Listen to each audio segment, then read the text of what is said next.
and welcome to the 495 podcast. I'm your host, Doug Sparks, editor-in-chief of Merrimack Valley magazine, and we're going to start the show with, as we do every week, with Ask the Editor. And this week, fortunately, Lou, we've been given a softball. We've been given a really easy one to start us off with. I say sarcastically. It's a softball? A softball. We're going to go all the way back to the ancient Greeks with this one. Hopefully we're going to set a record for the longest question. It is pretty long. But let's ask the editor. Hey, we say ask me anything. Yep. Ask me anything. Yep. Editor at mvmag.net. Send me your questions. You asked, we answer the question. Dan is obviously a national reporter because the question and the follow-up is all built right in here. He asks, please talk about the term cyber from its Greek origins to the present day. A recent linguistic trend that annoys me is the use of cyber as a noun. For example, one might hear a defense contractor say cyber is very important, or a politician or commentator notes cyber is another area in which we're vulnerable. Cyber, is, as applied to the shared electronic world of today, is supposed to be an adjective, and it bugs me when people try to take a shortcut because they don't feel like constructing complete phrases to describe what they're discussing. Aside from this annoying trend in current spoken English, there's an interesting history associated with the emergence of this term in relation to the phenomena of the past 5 decades or so. Cyber is a Greek origin. That's what caught me right away. Yeah, okay. Yeah, and it's not a new term? It's not even cyber. Yeah. The word is cybernetics. Oh, I see. That actually comes first, believe it or not. And cybernetics comes from a Greek word, and he's asking me to say what this means, so I'll tell you. It comes from a Greek word called kubernetes, which means like a pilot or a steersman or someone steering a ship or a vessel. All right? And it comes into English around the 1940s with this new science called cybernetics. And think of this idea of a pilot, of someone guiding something, right? And it means, according to Merriam-Webster, the science of communication and control theory that is concerned especially with the comparative study of automatic control systems. So it doesn't necessarily have to do with computers or even technology in the beginning, because it can also deal with the way the brain functions. Pretty heavy stuff. It doesn't have anything to do with technology in the limited sense until the 1980s. Right. And there was a sci-fi writer, still writing. There was a great profile on him in the New Yorker recently, William Gibson, the guy who's associated with cyberpunk. He wrote the book Neuromancer. He was the first person to use the word cyberspace, which he got from cybernetics. Mm-hmm. All right? And he used it, interestingly enough. He claims he didn't know anything about computers when he first used this term, but he had grown up he had grown up in the world where sci-fi had to do with Mars and spaceships, and he wanted what he calls an arena. He wanted a place for his sci-fi novels to be set, so he invented this term, cyberspace, and he meant it to be, as he says, a collective hallucination. And he was really inspired by watching kids play video games and how they would lean in and become immersed in this other sort of world, this collective hallucination. All right? And he also specifically said he didn't want it to mean anything. He didn't want it to mean anything so that he could use it in any way he wanted. It was his own space. He wanted to create the rules. Right, yeah. Exactly. Yeah. And then later on, it starts being applied to technology and all that. Now, as to the big part of Dan's question, the kind of, it's annoying when people do this sort of thing. It's funny because I'm in some ways really isolated. I don't know if that makes me lucky or unlucky. I've got 2 young kids. I work for a magazine where we're not really dealing with technology issues. I don't watch a lot of TV, so I hadn't heard the term used in the way that he. Have you used it? Have you heard it? You have. Okay. Yeah. And then I was going to say, it doesn't bother me because I haven't heard it. And then I watched 15 minutes of the debate last night, and Elizabeth Warren used the word cyber as a noun. Yeah. Now, we use the Associated Press guide in the magazine. We let them. So that we don't have to sit here and debate and go through the history of every single word as we try to figure out whether it's appropriate. We use the Associated Press Guide to style and usage, and they do not permit it right now as a noun. Yeah. So if it's a quote, if we're quoting Elizabeth Warren, then we can use it as a noun. But if a writer turned in a piece where cyber is just used as a noun, at this point in time, at this point in history, we would change it. But we're in a time where someone says something, like Elizabeth Warren says something, or someone coins a phrase, and it goes viral and it becomes part of the vernacular, and we have to adapt rather quickly nowadays, right? Sure, because there's that ability for a turn of a phrase from somebody, whether it be a movie, whether it be a celebrity or politician, it just goes nuts and everybody starts using it. And a lot of times, so this is why I try not to get so annoyed at these things. I mean, there was a time when new words came into the language, usually because writers, journalists, H.L. Mencken used it. So then everybody starts reading. A lot of stuff comes in through Shakespeare. Yeah. It doesn't come in that way anymore. Now it comes through memes. It comes through memes, but it comes a lot of times through groups we don't identify with. Yeah. Like, for example, if you're a little bit older, kids, or politicians, or business people, or technology people, people who we don't feel like some immediate sort of kinship with, we don't revere or respect in the same way people used to like writers. And so now we also associate with the word with business jargon and things like that. But the word has a pragmatic value, right? It's doing something. Right. Because you can't just say, well, something like cyber technology or cyber tech or cyber in this space, you can't just say, well, why don't you use the word computer technology? Because it doesn't mean computer technology. It means this other thing. And it's why cyberspace got appropriated from Gibson, even though I think he kind of felt some anxiety about it being used. But it's being used because we need a word to mean that thing. And it's pretty good. Right. And it's pretty effective. And it makes things a little bit more economical, a little bit more efficient. Now, that doesn't mean, so it does not mean, I recommend, anything goes. All right, so there's sort of two sides to this, right? You say, well, this is the way language functions. Yeah. Just let it go, and we'll just change the decade. We'll update the dictionaries every month or so. No, because it's also okay to question, because there are absolutely, I think, independent thought is preserved by questioning the nature of language and by defining words and slowing down and resisting. So some resistance is okay, and some acceptance of change is okay. I'm in a lucky position, because if I have a particular pet peeve, I'm the editor, right? And I have this magazine. And if I don't like cyber as a noun, it's never going to get in there as a noun. That's my life. Most people don't really have that sort of power. You do have some power of choice in that you can read older books, or you can limit your media exposure, or you can write. You can find local publications or start a blog or do something where you use language the way you think it ought to be used. So you can exercise your freedom in that way. I mean, just Dan mentioned this as sort of being a sign of laziness, and sometimes it is, but I think the language in some ways moves towards a state of economy and efficiency, and I don't think it's necessarily a bad thing. Yeah. There were times when it bothers me, and then there are times when I'm okay. Everybody has their own, whatever. But in general, economy of language is important. It's important for what I do, right? Because we have to tell a story in a limited amount of space. Right. We have, some stories are 600 words. When we say 600 words, it really is. So we'll tell a writer, this is going to be a 600-word profile. And they think that if they're a new writer, I'm going to do them a favor. I'm going to give them 800 words. I'm going to be that go-getter. But they've just caused this big problem for us, because now we have to go figure out which 200 words come out. Right. Because not everything on the page is the words. Right? It's also, really the most important part of the story has to do with the images, the stuff that really draws people in. Especially in a beautiful magazine like Merrimack Valley magazine. In a beautiful magazine like Merrimack Valley magazine. Yeah. So speaking of images, I want to introduce the guest today. And you'll notice, I don't know if you can see this yet, he has a camera in his hand. If you don't know his name, which you probably do, I'm sure you know his work, because you've seen it on the internet, you've seen it in publications all around. Kevin Harkins is here with us today, and you've been with the magazine since, were you there at the very beginning? Very beginning, 2006. 2006. Yeah. All right. How'd you get involved? I knew Glenn, and he was looking for a photographer. Glenn is the publisher. Glenn Pizzano. Yeah.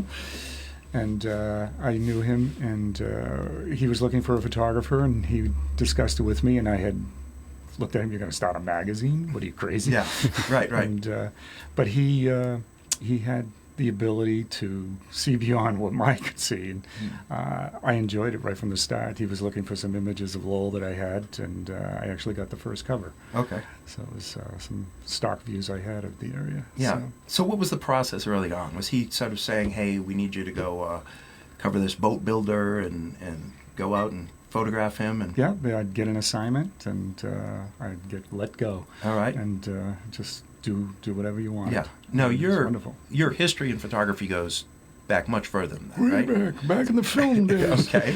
All right. So how'd you get into photography? Well, I actually, my father was a realtor in Lowell, and when I was about 12 years old, I used to steal his Polaroid camera a Polaroid 95, and I would just shoot up his film, and he got so sick of me wasting his money that, you're going to get your own camera, and so I did. I got myself a little Instamatic 104. So do you think about, like, what is it about the photographer's mind that makes them different? In other words, what leads you to want to get into photography rather than music, rather than theater? There's all these different creative professions. Is there something particular about the photographer's mind? It was a tool, like a brush and paint, that I could actually manipulate and handle better than I could. I was, being chastised by the nuns. Yeah. That, my drawings were always outside the lines. But Yeah. with a camera, I just had that ability to focus and compose, and I just enjoyed it. And, Is it a solitary profession for the most part? I find most of us are. Yeah. We work by ourselves unless you're. When you hire me, you're hiring me. You're not hiring the staff of me. It's Yeah. every photographer, and I'm sure you run across it more than anybody, is that you'll send somebody out because of a certain style and ability that they have. Right. So I find, So you get your dad's Polaroid camera. You get the bug kind of right away. But are you thinking, I'm going to make a living at this? But he put me to work on it. Oh, okay. It was like, he was an appraiser also, so I would go out with him. So you were doing architectural photography from... Not true architectural, but yeah. I was doing those photographs that you would see in what they call the MLS listing books. How old? I was 12, literally 12, Okay. 13 when I was All doing right. some of it for his appraisal work, and then just kind of grew up in the business with it. Okay. So college? Yeah, I was in high school, and I was looking for... Where'd you go to high school? I went to Austin Prep. Okay. Yeah, and I remember, there really wasn't an art program there, so I was looking for a school that I could go to for photography. Oh. And it was kind of on my own to figure it out with the guidance counselor. So you really knew. You weren't like, I'm going to be... Oh, I know. Really? I Okay. know. Yeah, when I was Wow. 16, I got my first 35 millimeter. I worked a whole summer, and got my first Rico single X TLS, and that was it. Yeah. Okay. So college? I went to the Art Institute of Boston. Okay. Kenmore Square Boy, Yeah. right around the corner from BU. All right. And we had. And this is around decade-wise? So this was 1974. I Okay. arrived there, and so I got out of there, All right. and got a. Right after that education, I got a job with a photo studio in Marlborough, Massachusetts, and did catalog work. So when you're in Kenmore Square, are you doing street photography, or are you focused on... Okay. I was more of a. I did everything at school. Yeah. Like I went beyond. I did some street photography. I did the traditional classes that had to deal. So you weren't the guy with the portraiture. camera sitting outside the Rat? No, I didn't. I was always near the Rat, but I never really went into the Rat. All right. I don't remember being at the Rat. All right. But all those clubs were there and everything, and I didn't. Yeah. It was a little pre-punk village area. Sure. So. Yeah. But I just I liked shooting still life. I liked shooting portrait. I liked landscape work, things like that. Yeah. And I was doing different mediums too. There was this thing called 3M color key. We do colors of high contrast lithographic film. I played around. We did cyanotypes, Okay. hand coloring, things like that. All Just right. playing. School was to play. Okay. And I just Yeah, everything. right. And so out of school, you go and you get into the industry right away. Yeah. Yeah, I got Marblehead? into I'm sorry, what did you... Marlborough, Mass. Marlborough, Yeah. okay. Yeah, and there was a studio called Media Graphics, and we did catalog work. Zayres, Bradley's, Jordan Marsh. Okay. And I called it fish photography.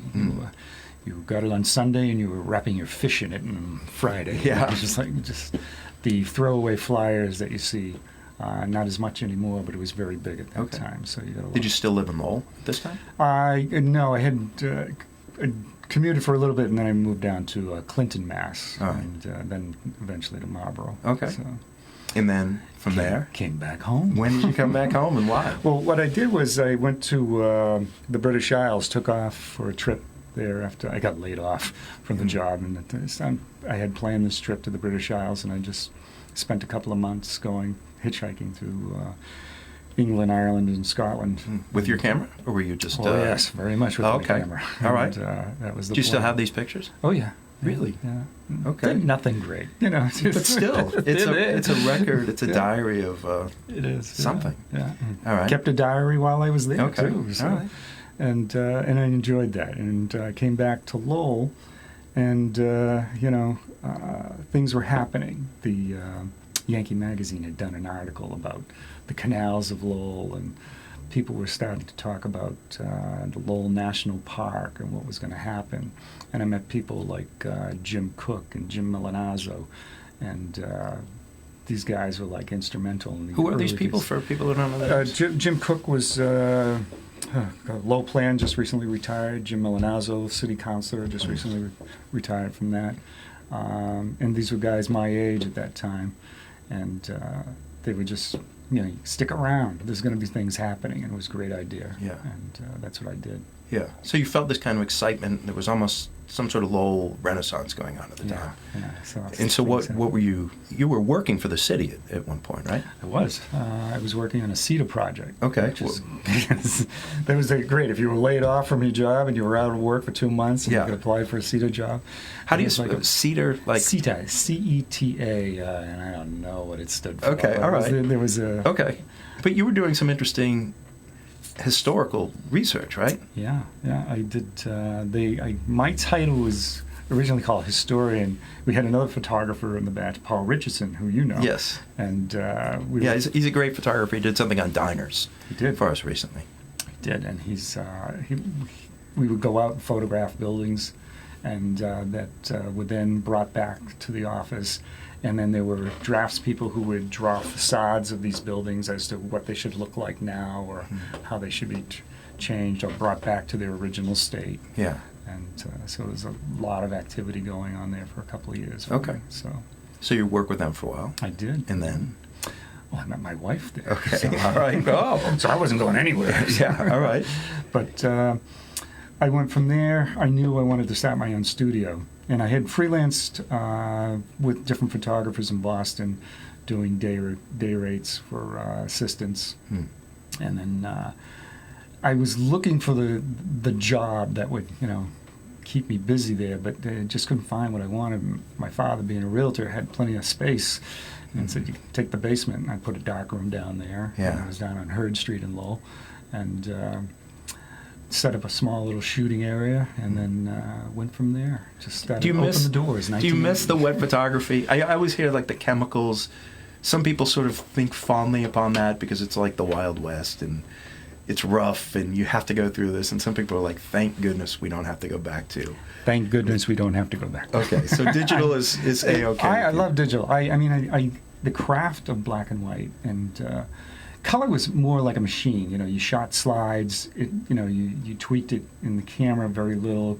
You processed it plus or minus, but it just kind of came out. Whereas black and white, there was a tonality that you had to achieve. There was controls. It was almost like food, where time, temperature, and water all mattered to create the negative.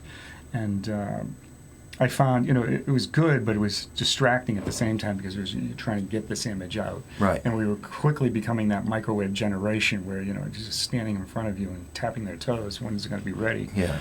And digital brought that about. It's like, sure. Oh, I've got that now. So, but it was great. Did you get into the digital right away? Did you have any reservations, or was it like, this is... The only reservation I had was the cost. And when early on, when it really came out, it was very expensive. So it wasn't really till like 2004 where it became practical, where you could actually buy a camera for under $5,000. Yeah. And then, of course, you upgrade your computer and everything else. So Yeah. your investment was there, but it was starting to work. And clients would eventually have CD-ROM drives. They could look at the images. Right. So you have this studio at a time run out of the basement. Yeah, run out of the basement there. I eventually went to another building my father had on Appleton Street. Okay. In Lowell. I was across from the Owl Diner. And worked out of there for a while. But then the market changes. Yep. The stock photography becomes popular. Digital is just starting to kick in. And I'm shooting on location much more than I'm shooting in the studio. And that's where I made the changes, brought everything home, put the darkroom there, and kind of worked out of the house. Okay. And it was kind of grown back now, back to having a studio. Yeah, why is that? Rent's cheap. Okay. And I find that the Western Ave Studios, where I have the studio, I share it with another photographer, and it's great. Who's the photographer? Our own Adrian Bissett. Who also shoots for the magazine. Yes, is a friend. Great guy. Yeah. And I wind up using the space. Not too much, but it's a great workspace. It's beautiful. To have, yeah. It's beautiful. I don't know if people listening have been like Western. So they do this Western Avenue open studios. Mm-hmm. What's that? On Saturday, the first Saturday of the month, they'll have the open studios. And all the artists will be in their studios, and the building's open to the public. Yeah, they can go in. Yeah, for people who haven't been there, there's ceramics, there's photography, there's all sorts of. And are you usually there for that? No, you're usually gone. Okay, I'm gone. But you're a busy guy too. Well, that's it. I'm working. Yeah. But, I think it's great for those other artists though to actually see how the process is done for them. And there's plenty of Megan Moore, great photographer. She'll be doing portraits. Yeah. Running people through on a day like that. Yeah. I saw that. I saw that she was doing Santa portraits, but too late. It was after she had already done them, and they looked great. So I sort of regretted not bringing our little ones to her. So maybe in next time. maybe this December I'll give Megan Moore a call and see what we can do. So what are the revenue streams right now for you? As much as you can talk about. I do a lot. Because you have to do a lot of little things, right? Is that right? Yeah. My father always said, "Be ready to dance." You know, all right. Just go wherever the market is, and I think it's the same way for me. It's there's a lot of product publicity things that I do, so I'll have different avenues for different times. I'll do product photography. I'll do corporate event work. I'll do anything but weddings, portraits. Okay. Weddings is its own weddings, thing. babies, and pets. Okay. Weddings, all right. No babies, no pets. Okay. And but I'll do a lot of that type of work that you might see in an annual report, or you'll see product data sheets of the old 80s. Now there are web galleries that are done for corporations for their products and lines. Yeah. So, and then, of course, the magazine. And the magazine. Are there favorite assignments you get from us? Oh, I love the magazine work. Okay. I just, but what's the thing when you get when I so I'll send you an email and I'll say, hey, are you available to do this? What are the ones when you're like, yes, that's today is a good day. Yeah, I just had a great shoot with the still life work we did. And we did a bunch of stuff for the home section. And, okay. That was fabulous. Yeah, I love it's like a famous photographer, Irving Penn, who did these amazing still lifes. And when I get an opportunity to do something with still life, I enjoy that. Okay. But I also do the portraits, and there's something about going on location. You give me an author, or just an interesting person in the community, and just okay. And it's a time demand. You can't. They don't have all day with you. So, okay, how can we make this work? What do we have here? You look over the area and you see what's done. Even the food. Every restaurant is different, and the chef will bring it out plated, ready to go. I don't need a food stylist or anything. They've got it all ready for me, and it's like, okay, now how do we make this look interesting? We have to talk about the food for March. I have details for you. So what happens is Dean Johnson will write Good Eats, the review. Yeah. In order to make the timing work, he sends me a list of everything he's had. So then I have to call the restaurant, and sometimes restaurants, you don't want to call at noon because they're busy, and you don't want to call at 6 o'clock because they're busy, but you have to call sometime when you can get the people who can say, yes, you can send a photographer here, and then we give you the list of food, and there's some spinning plates that I always go into setting up the food photography. Oh yeah, but people love it. 2 and 4 o'clock. Yeah. Do you eat the food at the shoots? This is what everybody really wants to know. No, that's the funny thing. Do you bring home a doggy bag? I detach right away. I look at the food as something else entirely, and I try to make it look as succulent as possible and everything else. But at the same time, I'm not waiting until my last shot's made and I can put it in my mouth. Yeah, it just doesn't work unless it's a donut. I can do a donut. Okay, but listeners, mark well the donuts. Yes, donuts. Yeah, it was. So I did one restaurant shoot once. It was for the Cooking with the Chefs thing, and it was like last minute. We had to get somebody there, and I've done a little bit of photography in the past, so I did it. And I just remembered thinking, do I compromise the integrity of this thing that I'm doing if I eat some of the tuna nachos or something? And I think I just took like dainty. I pretended not to be the voracious Viking that I am, and I just took a little. Oh, it's delightful, But really, I was like, yeah, just load it up on the cart, guys. My car's out there. I keep a cooler in the back. Yeah, exactly. So, young people getting into the business. Do people talk to you and say, "How do I get into this world?" Or sometimes it's not as much anymore. Why do you think that is? I think a lot of the photography schools are closing. And it's changed a lot. So is that because of the internet and because of just everybody having this a phone with them all the time? Right. Yeah, documentation is not what it used to be. Right. Everybody's seeing something. Look at just with the jet plane that had to drop the gas in the air. Everybody had a video of it. Right. It's amazing. Yeah, that would have been. So how do you survive in that world? Like, how do you make the case that there's value to photography as a skill? It's not something you can just do with your iPhone or your Android. Yeah. It's a lot about the light. Follow the light.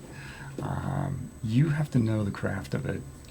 Just taking a picture. I see so many pictures where it's promotional stuff on a Twitter site or something, and it's just bad shots of people holding hands in checks, and it's like you got to know where the right light is. Just turning somebody around to the right direction of it, bringing your own lights. So there's still a craft to that. Right. And, it's required. Yeah, this is something about the magazine. We're always trying to tell the first thing that someone's going to notice if they're looking at the print magazine, not when it goes up on the web, but the print magazine is the image. And if we're lucky, they're going to get hooked in by the image. Look at that. And if we're really lucky, they read the caption. And if we're really, really lucky, then they start in with the intro and start reading the story. All right? So in some sense, we want the pictures to tell the story for those people who are just at the dentist office and they're just kind of quickly going through. And that's all they're going to get. And that's also hard. That's also something I think a lot of people don't have the eye for is how do you tell who somebody is? How can you give a sense of the information? Or what's that experience like? What's it like to be in that building, for someone who can't be there? Mm-hmm. And that, I think, is a skill. I mean, you got into photography for a reason. You felt like, this is what I have to do for a reason. So there must be something in your brain that isn't in the brain of everybody else with the cell phone. If I only had a brain. If you only had one, you would know. You would know. So now the young photographer has an even more difficult question for you, because he or she comes to you and says, well, listen, I know the photography schools are shutting down. I know the career options aren't there. Should I do this? And is there value in this? Or is the advice to the young photographer engineering school? A lot of engineers like to be photographers, but now I think that a lot of it is you go in now for a different kind of education, so it's not just strictly a photography thing. It's you learn about designing web pages, you learn about the Adobe package, you learn about all these pieces of software that complement everything you're doing. So, I run across many people who are multi-talented and can do this and take photography. Their photography goes to a certain level, but they don't take it to the next level. Right. Sometimes they can get it to simple stuff, but then when you need that special look, you really need to get the artiste. Okay. So you still think there's a value for young people to look at this, or is this... I don't tell my children to become photographers, but my kids did things completely different than my wife and I. They're not artists. Right. But I think it's one of those things you'll grow with that passion. Like I said, I was 12. Yeah. And, by 16, I knew what I'm gonna do. Yeah. Right. You'll know. You'll know. You'll have that sense. Yeah. And then there were people who do traditional lines of work most of their life, and then come into Adrian, music and software, and now an incredible photographer. Right. So, and I see that happening more. Right. People like me, some right out of the gate, I wanted to do it. Sure. There'll be some. Yeah. Come talk to me. So, if people do want to come talk to you, how do they get in touch with you? It's I'm all over the internet. Just HarkinsPhotography.com. Yeah. Okay. Google the name, you'll find me, and it's just a matter of setting up a time. I love going downtown and having coffee and just talking about it. So. Okay. We try with the website to include the photographer's name on the images as much as possible. Sometimes there's a link there too, so people want it. You're driving in your car right now and you're listening to the podcast. You can just look through the magazine and you can see some of Kevin's images and get information that way. So every week we do 8 great things to do this week. Things to do in the Merrimack Valley. I'm going to read this list, and I kind of want to talk to you about a few of these things, if you don't mind. Maybe you tell me if you'll be out photographing any of them, if people can look for you. So the first one coming up Thursday night. Thursday night is Fight Night in Lowell. The Golden Gloves will be running every Thursday through March 5th at the Lowell Memorial Auditorium. The event starts at 7:30. Number 2, for the first time in league history, professional bull riders Unleash the Beast will invade Manchester, New Hampshire at the SNHU Arena on January 18 and 19. That's Saturday and Sunday. This show will feature the top 35 bull riders in the world squaring off against some of the rankest bulls around. I don't know what a rank bull is. That's what it says. The highest ranking bulls. Oh yeah, I hope it doesn't mean smelliest. The smelliest bulls around. And that's part of the challenge. All right, 3. Looking for a laugh? Unwind and let loose with comic Lenny Clark and more at the Cabot in Beverly this Friday. 4. As the timeless music of Billy Joel, Elton John, Stevie Wonder, Freddie Mercury, Barry Manilow, and many more come together again, Piano Men will introduce piano greats to the Palace Theater stage and have you dancing in the aisles, featuring a live band, top vocalists, and dancers from across the country.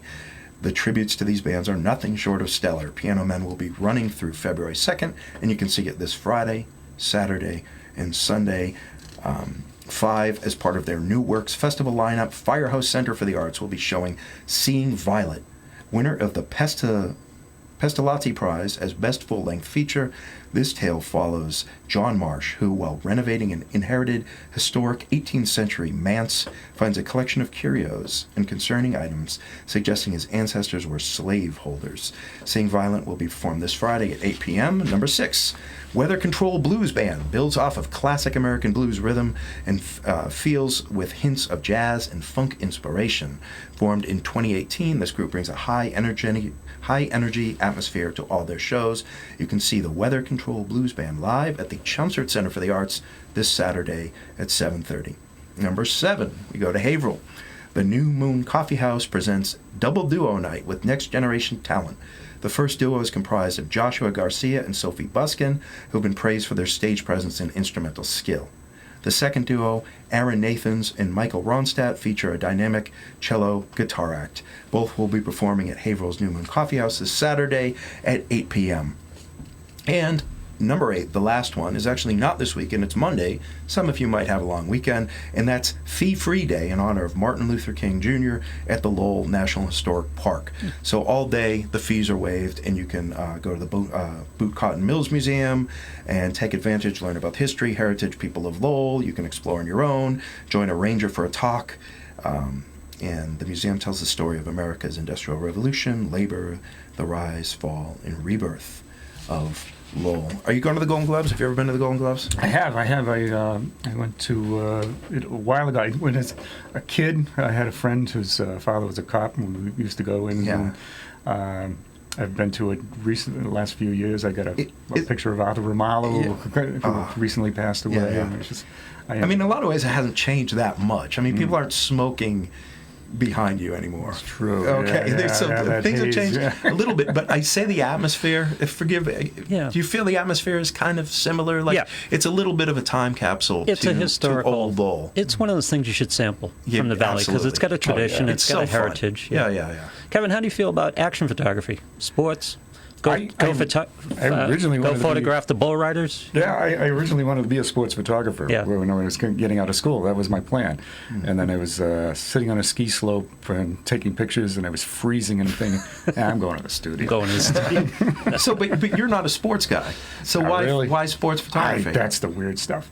I just loved the look. You know, Sports Illustrated was big at the time, too, and it was just like, there was Walter Eisler, I forget his name, but a popular photographer at that time. Yeah. And I just loved those action shots. And they weren't just the traditional, stuff. It was almost like a graphic display when you saw the images. Yeah, there's still great images despite the lack of control. I mean, you can't be controlled to a position. You can't control the action. You can't control the focus. But these guys come up with great shots. There's been a history of some great sports photographers. Yeah. Lou, do you go to the fights? I've been to the fights a few times. I'm not a big fight guy, but I've Really? worked with some fight people. Okay. So I've been dragged. So we're in like a the few opposite. times. I like the fight game and don't really pay attention to other sports, and you pay attention to all Really? the other sports. How did you come to the fight game? I don't know. I think I was Yeah. into karate and things like that when I was a kid. Yeah. I liked martial arts, and maybe there's this sort of vaguely quasi-philosophical aspect to it that I There's sort this of like. rawness to it that's attractive. Yeah. There's this sort of like. They always say, I did philosophy for a time in college, and philosophy and wrestling are very similar. And in fact, a lot of the great philosophers there's were a sentence wrestlers. we have 'cause to it's- save. What's that? There's a sentence we have to say. Philosophy and wrestling is similar. No, they are similar because the idea of what philosophers do is they kind of argue, right? Oh, yeah. I have this idea. Well, let's go at it and see which one seems to see where the weaknesses are, where the strengths are, and at the end of the day, what works? See, right? you nailed it down. What's the strongest? I didn't know where idea? you were going, but you nailed that one down.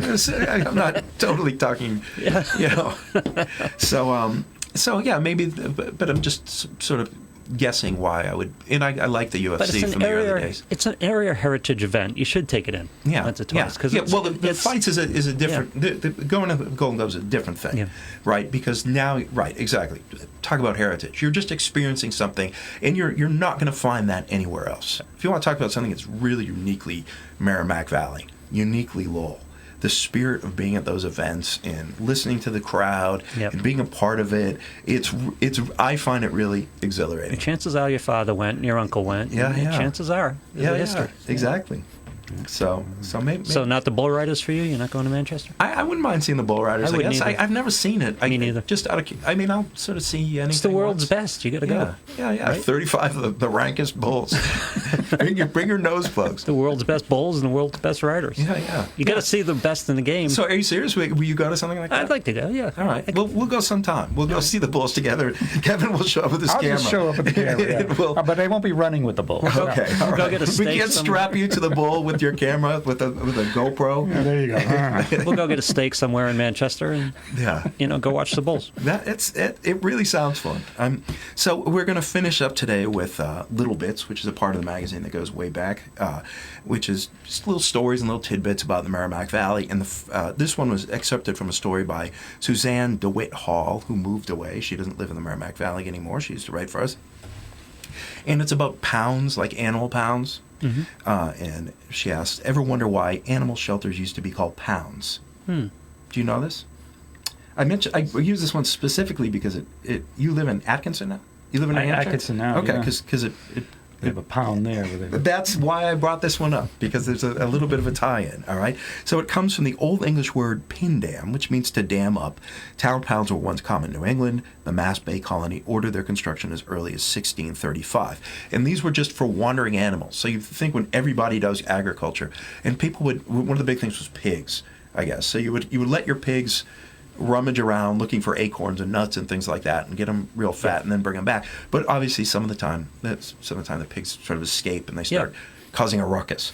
So they would be put into the town pound, and then the owner would have to show up and pay the damages and pay a little bit to the town for feeding their pig, and they could bring it back. It's a pig penitentiary. A pig penitentiary is pretty much what these pounds were. And you remember the dog pound, right? That's where this word comes from. Yeah. All right, so I didn't know that. There's some that you can still see. They're originally made of wood. Those are all gone. And briars sometimes. Those are all gone. But there are stone pounds that still exist, the original ones. There's one in Atkinson. There's one in Auburn, Chester, Hampstead, Hudson, Londonderry, and Sandow, New Hampshire. So if you want to see what these things were like and talk about heritage, if you want to take a little, you want to get in the time machine and travel back to the period when people had to be concerned about their missing pigs. Can you put your dog in the pound? There are days when I would like to put my dog in. My little Chihuahua I would be happy for it to spend 5 minutes barking it out inside one of these pounds. So anyways, thank you so much. Sorry, one thing I wanted to mention, and you've worked with them recently. Next week we're going to have Rick Steck and Rachel Chandler from Red Antler Apothecary on the podcast. Yes. You worked with Rachel recently. I did. Yeah, we did a Okay. photo shoot there. Did a shoot for our wedding trends article because That's they do right. some kind of Bars of wedding soaps stuff and things. soaps and all sorts. Yeah. If you don't know anything about Red Antler, you're going to be in for a lot because they do some really, really interesting work, and it's a great business, and they're really funny, interesting people. Thank you for coming on. Would you be willing to come back and speak with me again at some Sure. point? All right. Talk I about appreciate film. it. All right. Excellent. All right. Thank you so much. Thank you. I'll see you next week. Thanks, Lou.